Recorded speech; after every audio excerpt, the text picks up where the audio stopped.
제일동포의 문학, 민족 간 이념 대립과 긴장과 관련해서 제일동포 작가 단편선에 실린 양석일 작가의 제사에 대해서 살펴보도록 하겠습니다. 먼저 이 제사의 주요 내용에 대해서 살펴볼 텐데요. 굉장히 좀 복잡합니다. 뭐가 복잡하냐면 육촌형 박 씨의 차를 타고 참가한 먼 친척뻘 되는 이씨 집안 제사입니다. 이 저자의 성씨는 표현이 되어 있지 않습니다. 그런데 박씨 차를 타고 육촌형 박씨 차를 타고 먼 친척뻘 되는 이씨 집안 제사를 방문하는 겁니다. 그러니까 이 족보를 따지면 어느 정도의 그 관계인지 참 가름하기가 어렵습니다. 일단은 그 북의 혈연으로 이어지는 그런 친척이라고 하기는 좀 어려울 것 같고 먼 친족이라고 이렇게 표현을 할 수 있을 것 같습니다. 성씨가 다른 사람들이 막 모이고 그러니까 굉장히 좀 멀다. 여기도 뭐 스스로도 이제 멀다 이렇게 얘기를 했으니까요. 그런데 여하튼 일본에 간 제일동포들도 한국처럼 한국에서 했었던 것처럼 돌아가신 분의 이제 제사를 이제 챙기게 되는 그런 그 부분이 있습니다. 그래서 이것과 관련된 얘기를 하는데 사실 제사라고 하는 게 한국 사회에서 보면은 굉장히 중요한 기능을 갖습니다. 이 제사 자체가 어떤 의미에서 보면 기능적인 종족 집단을 형성한다 이렇게 볼 수가 있습니다. 종족 또는 동족이라고 표현되는 이 혈족과 관련된 이런 그 틀이 제사와 관련해서 예를 들어서 시조신을 제사를 하고 또 파시조를 제사하고 또 입향시조를 제사하고 또 사대족까지를 모시는 사람들끼리의 또 모임이 있고 해서 제사가 각각 다양하게 어떤 기능적으로 이렇게 분화되는 그런 측면을 볼 수가 있고 같은 그 북의 혈연 중심의 어떤 그 공동체 사회였었죠. 이런 속에서 제사라고 하는 것이 전국 방방곡곡으로 흩어져 있는 동족들이 모일 수 있는 계기가 되는 게 바로 제사입니다. 먼 친척, 친인척들이 모일 수 있는 기회가 바로 제사다. 그러면 일상적인 생활을 같이 하지는 않지만 이제 멀리 떨어져서 이제 살기도 하고 그러니까 그렇기는 하지만 그래도 같은 동족들이 우리가 한 핏줄이다 하면서 이제 모여서 그 한 핏줄임을 한 동족임을 서로 이제 느끼고 체감하고 할 수 있는 기회가 제사인데 이 제사에서 이념 논쟁이 벌어지면서 이제 싸움이 일어나게 되는 내용입니다. 이 이제 제사라고 하는 게 이제 한국과 보통 이제 유교적인 그 사회, 유교의 전통이 남아 있는 사회에서 상당히 중요한 부분이기는 하지만 일본의 경우에도 유교적인 영향이 한국에 비해서는 상대적으로 적다 하더라도 유교적인 영향이 거의 없지는 않은데 일본 사람들의 어떤 동족 집단이라고 그러면 제사를 지내는 집단이 아니라 생활을 같이 하는 사람들이다. 그래서 현재 생활을 같이 하는 사람들인데 한국은 돌아가신 분을 추모하는 기회에 동족들이 모인다 하는 그런 특징은 있습니다. 여하튼 이 제사에 참석한 주위 동포 중 어느 누구도 이렇게 보니까 박 씨도 있고 이 씨도 있고 그런데 주인공 입장에서 보니까 그 제사에 갔더니 거기에 참석한 사람 중에 자기가 알만한 사람은 거의 없는 거예요. 거의 없고 이 제사의 주관자인 주인하고도 자기가 어렸었던 20여 년 전에 스쳐가듯이 마주친 적이 있을 뿐 그때 얼굴조차 기억이 전혀 없는 그런 그 존재입니다. 그런데도 이제 같은 친척뻘이다 해서 그 제사에 참여를 했던 겁니다. 그래서 사실 그 제사를 지내고 나면 이제 서로 둘러앉아서 뭐 한국에서 여러분 그 제사 지낼 때 어떻습니까? 제사 지내고 나서 또 돌아가신 분에 대해서 이제 추억을 하기도 하고 하지만 한편으로 또 정치 얘기도 또 상당히 많이 하죠. 이 제일동포들도 그런 것 같습니다. 제사가 종료가 되고 난 다음에 음복하는 그런 식사 자리에서 서로 이제 이념 논쟁을 벌이게 됩니다. 이 이념 논쟁의 가장 대표적인 내용이 양석일의 제사라고 하는 그 단편 소설의 단편집에 나타난 그 논쟁은 숙부와 조카 사이에 일본으로의 귀화를 둘러싼 논쟁이 일단은 벌어집니다. 숙부의 경우에는 이제 연장자죠, 당연히. 그러니까 이제 일본에 귀화하는 거에 대해서는 민족 의식이 희박하기 때문이다라고 하면서 굉장히 부정적으로 생각을 합니다.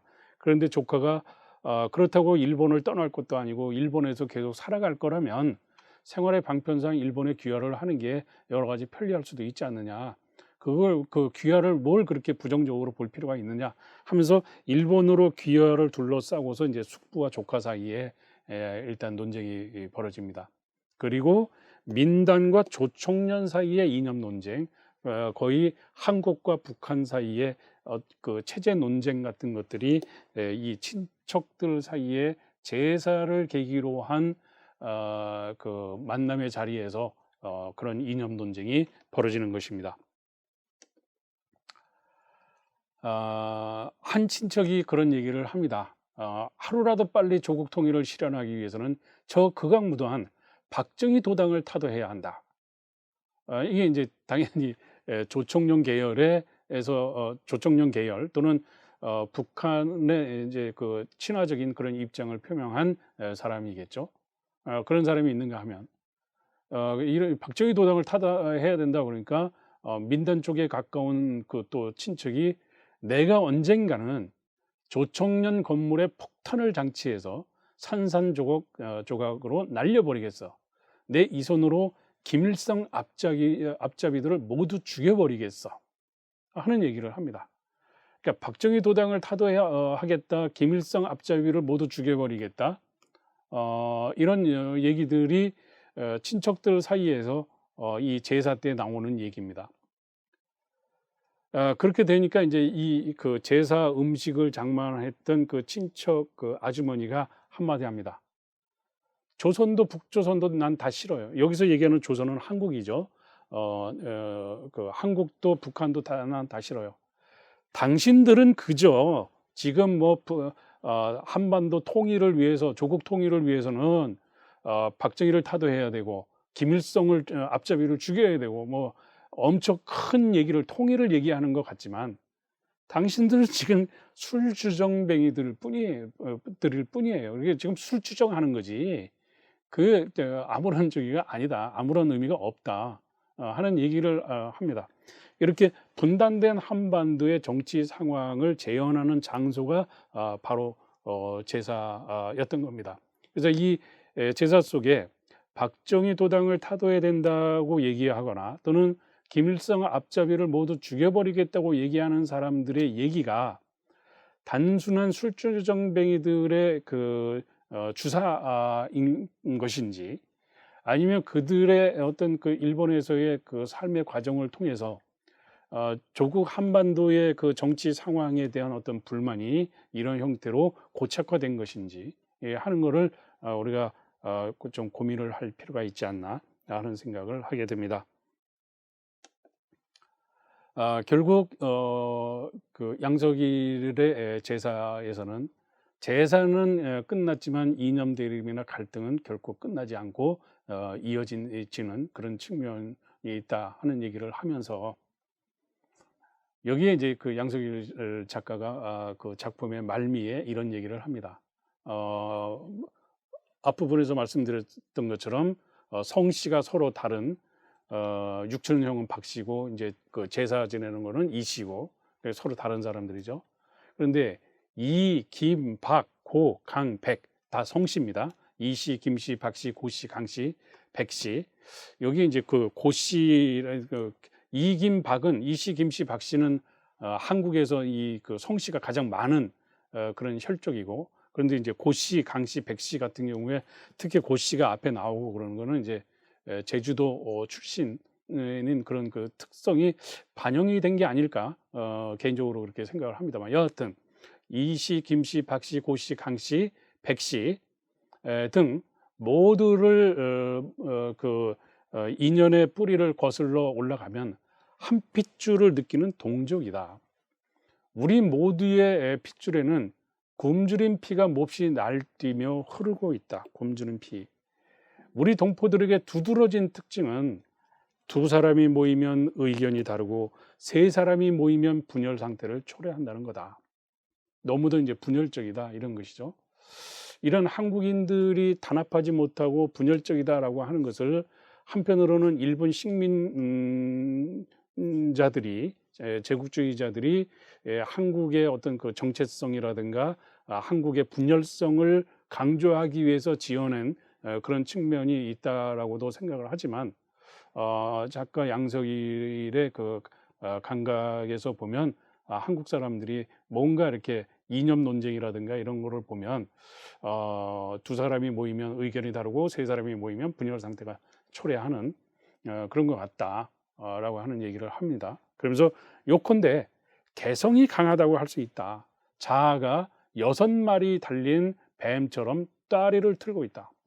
그런 자아들을 100만 톤급의 프레스로 두들겨 대면 어쩌면 한 덩어리의 훌륭한 조선 인상이 완성될지도 모를 일이다 라고 얘기를 합니다. 이거는 어떤 의미에서 보면 한탄인 거죠. 자아가 6마리의 머리가 6인 그런 그 뱀인 그런 상태인데, 이렇게 전부 다 이제 생각이 각각 다르고 분열되고 그런 겁니다.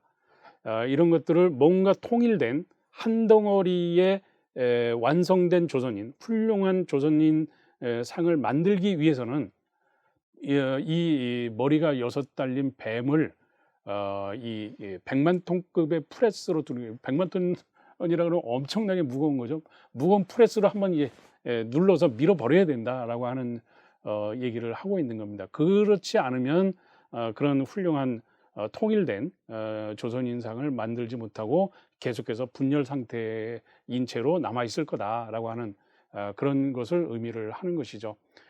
그런 면에서 제사는 끝나지 않았지만 그렇게 100만 톤급의 프레스로 두드리지 않는 한 이씨, 김씨, 박씨, 고씨, 강씨, 백씨 등 사이에서 일어나는 분열 상태 갈등은 끝나지 않고 계속될 것만 같다라고 하는 이야기를 하면서 글을 맺고 있습니다.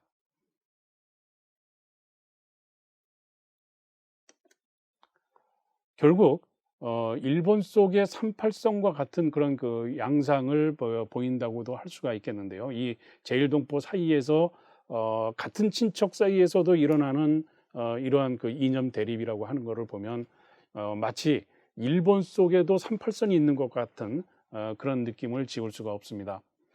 실제로 이요한 그 선생이 일본 속의 38도선 민단 조총련의 역사와 현실이라고 하는 1980년에 그 발행한 책이 있는데, 마치 그러한 그 상황이 제사 자리에서도 재현되고 있는 것이 아닌가. 그만큼 민단과 조총련의 대립은 넓고 깊다. 그래서 한반도의 남북한 사이의 체제 경쟁이 격화되고 있는 것을 민단과 조총련 대립에 그것이 투영되는 그런 부분이 있을 뿐만 아니라, 제일동포 사회의 분열은 일본의 배제의 논리와 동화의 논리를 한편으로는 뒷받침하는 그러한 원경, 먼 배경이 되기도 한다.